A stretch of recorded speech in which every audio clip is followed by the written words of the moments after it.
जय श्री सीताराम। क्रम में आप ध्यान से सुनते रहिए, आनंद आएगा। भगत बछल प्रभु कृपा निधाना, विश्वास प्रगटे भगवाना। इसका सीधा सा अर्थ है कि समस्त विश्व में निवास करने वाले भक्त वत्सल भगवान कृपा निधान प्रभु भगवान श्री राम प्रकट हुए। साधारण व्यक्ति के लिए तो इतना ही यथेष्ट है कि मनु की प्रार्थना सुनकर प्रकट हो गए, कि इस शब्द योजना को एक भिन्न रूप में भी देखा जा सकता है। रामचरितमानस में 4 घाटों की कल्पना की गई। सुठि समदर संवाद वर, बिरचे बुद्धि विचार, तेहि यही पालन सुभग सर, घाट मनोहर चार। राम कथा के 4 वक्ता ही इन चारों घाटों के आचार्य हैं। ये 4 वक्ता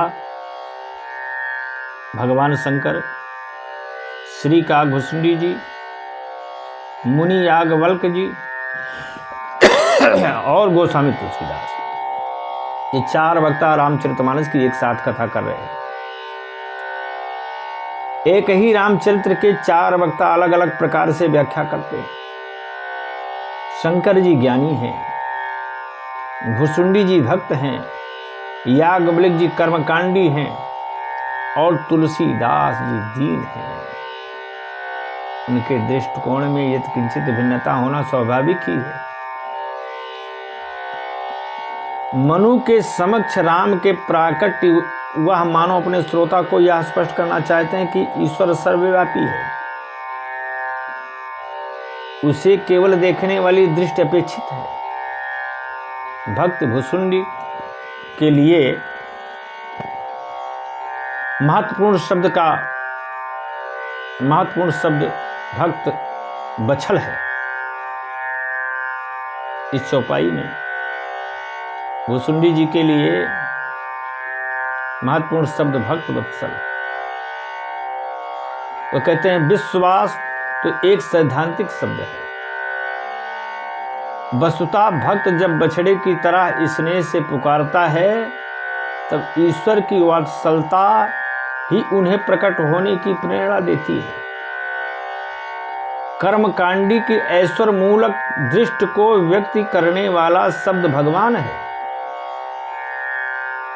वह समस्त विश्व के स्वामी ईश्वर मुक्त ही दीनता भरी दृष्टि एकमात्र प्रभु की महती कृपा का दर्शन करती है। उनके लिए तो वह कृपा निधान है। प्रभु तो अकारण कृपालु हैं, मेघ के समान कृपा बरस पड़ी। भगत बछल प्रभु कृपा निधान, विश्वास प्रगटे भगवान। इस तरह उपयुक्त पंक्ति में ज्ञान, भक्ति, कर्म और दीनता के वह सभी सूत्र विद्यमान हैं जिनके आधार पर उसकी विस्तृत व्याख्या संभव है। साधारण व्यक्ति एक पंक्ति को झूमकर आनंद भरे स्वर में गा उठता है, किंतु विद्वान के लिए उसमें विचार के अनेक सूत्र हैं। विधु विश्राम सकल जन रंजनी, राम कथा कल कलुष विभंजनी। मुख्य बात तो यह है कि कवि का काव्य कहाँ से उद्घृत हुआ है। यदि वह संकीर्ण देश काल और व्यक्तित्व के घेरे से निर्मित हुआ है, तो उस काव्य की सीमाएं भी उतनी ही क्षुद्र होंगी। और किंतु जहां कवि अपनी सीमाओं पर मुक्त होकर विराट से एकाकार हो जाता है, तो उसमें अव्यक्त काव्य देश काल की सीमाओं से उठकर शाश्वत सिद्ध होता है। मानस निर्माण के 400 वर्ष पूरे होने जा रहे हैं, किंतु तुलसी का काव्य काल की सीमाओं को लांघ कर ऐसे सत्य को संदेश देता है जो प्रत्येक देश काल में उपयोगी है। 2 देशों के संघर्ष की ओर तत्कालिक वीर काव्य लिखे जाते हैं। उन्हें उस मना स्थिति और परिस्थिति के में अपार लोकप्रियता प्राप्त होती है, किंतु समय पाकर यह काव्य अपनी सारी प्रेरणा खो बैठता है। तुलसी के काव्य में जिस संघर्ष की गाथा है वह ना तो दो देशों का युद्ध है और ना ही दो जातियों की लड़ाई, वह तो प्रत्येक देश काल में दरिद्रता और दीनता दुख के विरुद्ध लड़ा जाने वाला संघर्ष है, जो प्रत्येक देश काल के लिए शाश्वत सत्य है।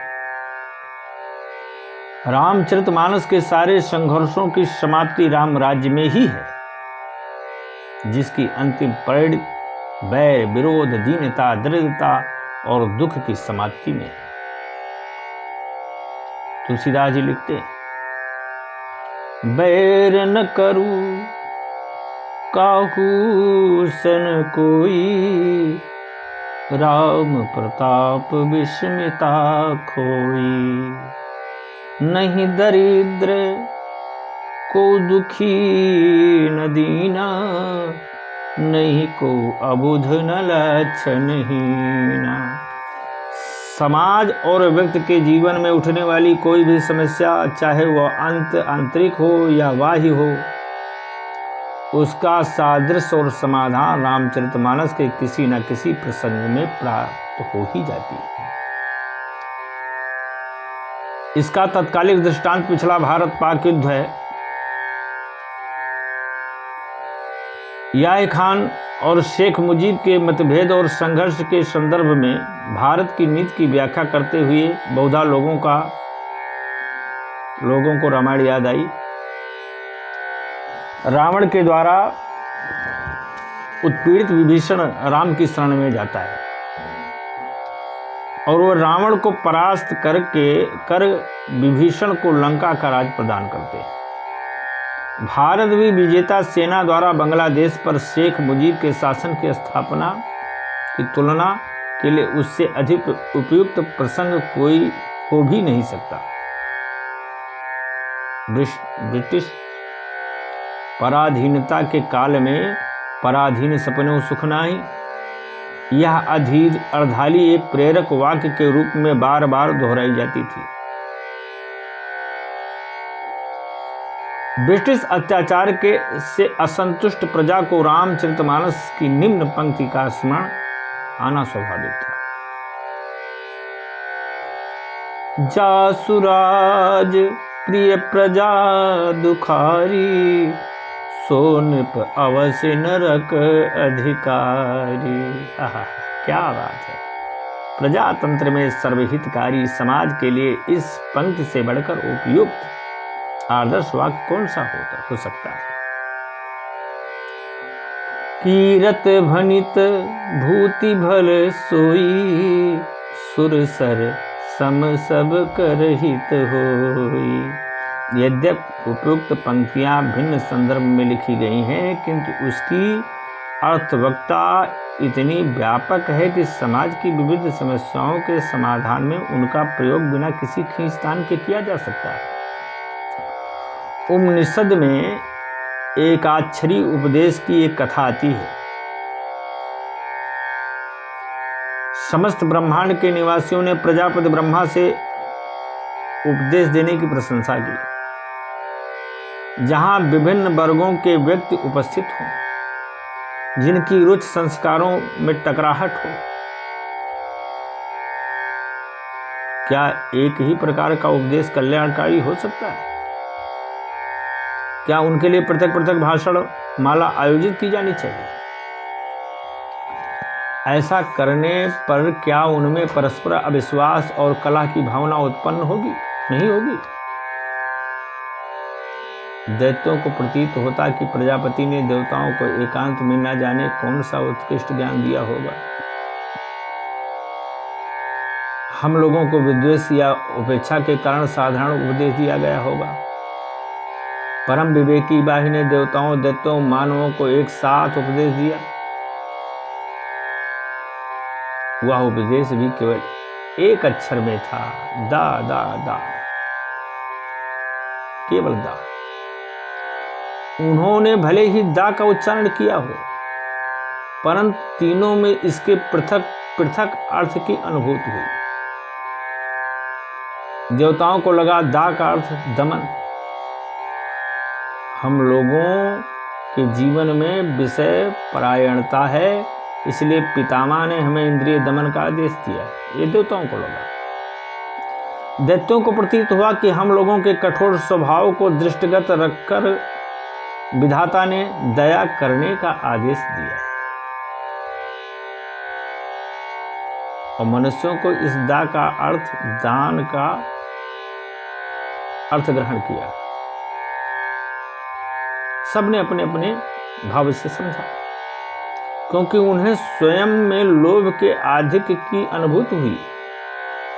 इसका तात्पर्य यह है कि प्रश्न केवल इतना ही नहीं कि किसी शब्द का या वाक्य का क्या अर्थ है, अपितु यह है कि उसके द्वारा क्या अर्थ लिया जाना चाहिए।